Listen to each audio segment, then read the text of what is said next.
Hello, my name is Mark Setterfield, and I'm a professor of economics and currently chair of the Department of Economics at the New School for Social Research. A lot of my research in recent years has been about the inequality debt crisis nexus that I think a lot of people are familiar with.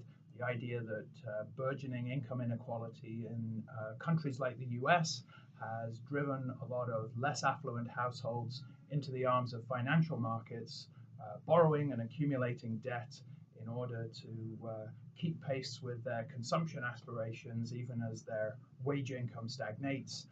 And that whilst that kept the growth process going during the 1990s and 2000s, it was a brittle and unsustainable process that ultimately ended up, of course, with the financial crisis, or led into the financial crisis and Great Recession.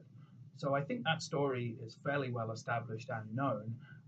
My research for the Heilbroner Center is connected to the same themes, but is a little bit different. It's actually looking at the role that much the same processes of inequality and then debt accumulation have had in maintaining social cohesion rather than just demand and growth.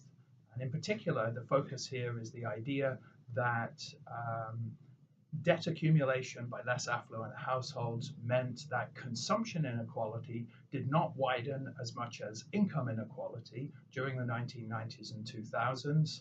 And that essentially created a certain amount of buy in to neoliberalism, which was otherwise had some pretty severe consequences for those same households, especially in terms of labor market outcomes and the demands on family time.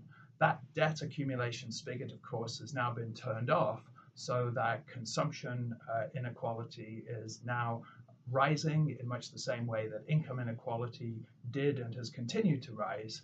And I think we're now seeing some of the signs of that with the fragmentation of social cohesion in the form of Brexit votes, Trump votes, the rise of populism, and so forth.